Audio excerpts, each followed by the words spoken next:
For a long time, the Toyota Corolla has been the model of sensible transportation. Its strengths are not in its thrills, but in its value and efficiency. Toyota has been using its well-known name to its advantage lately, releasing the fake SUV Corolla Cross and the limited edition GR Corolla, which were both reviewed separately.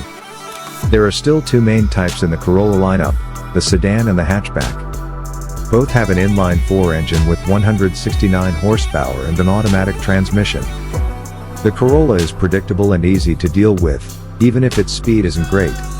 The number of sales shows that it's a good vibe, and people who just want a car for transportation will probably never be let down by a Corolla. But the Honda Civic or Mazda 3 will make a cheap driver who isn't afraid to cut a few corners smile even more. There is also a very fuel-efficient Corolla Hybrid that comes with all-wheel drive, but it can only be bought as a car. The Corolla FX comes out in 2025. It's basically a package of cosmetic changes made to the four-door car that leans heavily on the blacked out and add a spoiler style of design. It tries to look like the Corolla FX16 from the 1980s, but it doesn't have many of the speed improvements that the original did.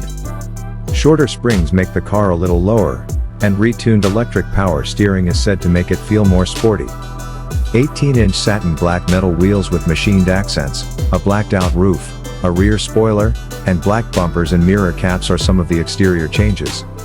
On the FX, a new 10.5-inch infotainment screen comes as standard.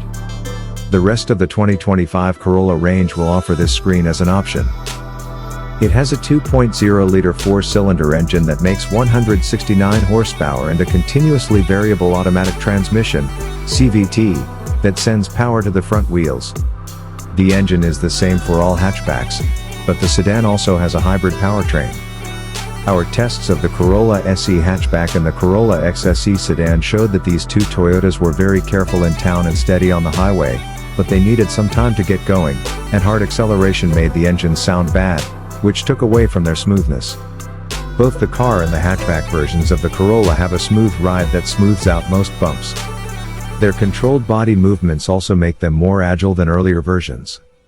The Corolla SE and XSE are even more different from each other because the XSE has bigger 18-inch wheels and a sportier handling. All the other models have 15 or 16-inch wheels.